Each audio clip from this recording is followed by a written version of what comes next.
Now, viewers, Pakistan has tried to bleed India by 1,000 cuts. The entire nation was seething in rage and anger when 26 innocent lives were snuffed out in Pahalgam. But as unfortunate as it may be, there are some in our own home soil who are aiding the perpetrators across the border. They're supporting the same government that is sponsoring cross-border terror that continues to take innocent lives back home in India. Jyoti Malhotra is one such example. She is just one among several alleged Pakistani spies who have been arrested by various agencies. Jyoti has been arrested in Hisar under the applicable provisions of the Official Secrets Act and Section 152 of the BNS. The investigation so far has revealed that she was regularly in touch with a Pakistani employee at the Pakistan High Commission in Delhi. He goes by the name of Danish and was expelled on the 13th of May on charges of espionage. So, as per the police, she was allegedly spying for Pakistan's intel operatives. She was in constant touch with Pakistan handlers and allegedly transmitted sensitive information through messaging platforms like WhatsApp, Telegram and Snapchat as well. In fact, to avoid any suspicion, Jyoti had in fact saved one of the Pakistani handlers' name in her contact as Jat Randhawa, when his actual name was actually Rana Shehbaz. So let's now tell you about the modus operandi. In 2023, Jyoti had met Danish at Pakistan High Commission and Danish helped her with a visa to visit Pakistan. They stay in touch.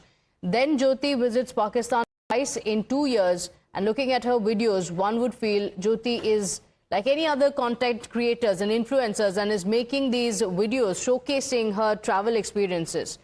But no, in the garb of these videos, behind the scenes, a lot was happening. Her content was in fact all pro-Pakistan. The attempt was to create a positive image of Pakistan. But then how was she sharing this information and with whom? Let's tell you what the FIR actually says. Let's get you the details of what is mentioned in these FIRs to give a better detailing of what the investigation has found so far. So look at the revelations that have come in. Jyoti had met Danish during her visit to the Pakistan High Commission. So let's talk about how it was all put in place. When did it all start? So the first meeting that had taken place between the Pakistani official and Jyoti was in the Pakistan High Commission.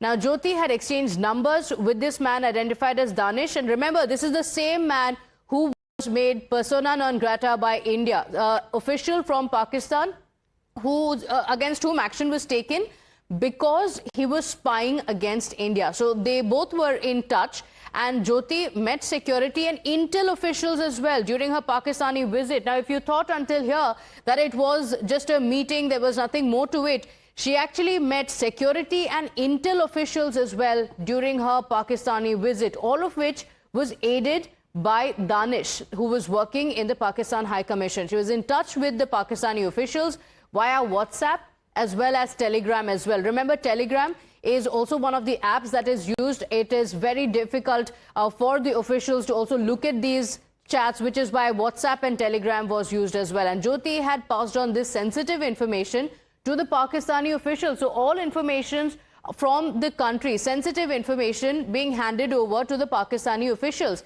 And Jyoti had met the Pakistan High Commission staffer, Danish, several times. It was not just a one-off meeting, several times, suggesting that there was much more to it, that much more information was consistently being given. So Jyoti was in touch with the Pakistani intel operatives as well, all of it being mentioned in the FIR. जो modern warfare है, it is not fought only on the border.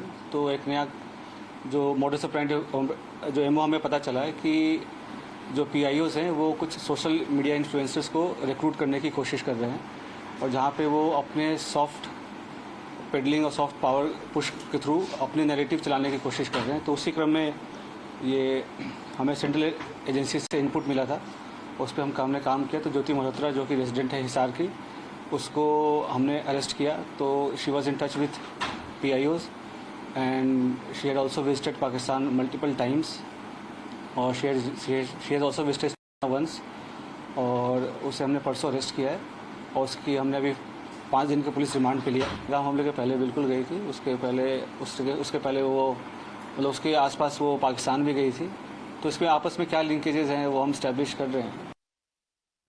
Now, in fact, Jyoti Malhotra's various foreign trips have also raised eyebrows, like the officials just pointed out. This also includes her visit to Pakistan. And look at the timing of this visit. It was just ahead of the Pahalgam attack. Her visit to China also under the scanner of the police officials, and then her visit to Indonesia, where she allegedly met Pakistani operatives. Agencies are now probing if this encounter was coincidental or part of a broader pattern of coordinated overseas ISI engagement. But that's not all. In fact, we have breaking updates now coming in. Top sources have told Times Now that just months before the attack in Pahalgam, Jyoti Malhotra did visit the area. And as per sources, Jyoti had arrived on the 15th of December and was accompanied by another influencer, Priyanka Senapati. She stayed in area visiting Pahalgam. This was just months ahead of the attack in Pahalgam, which is why it is under the scanner of the officials. She had also visited Sonmarg, Gulmarg, as well as Kokarnag as well. And subsequently, her vlogs, in fact, linked to her Kashmir visit, were removed from her YouTube account. And she made her Instagram account private.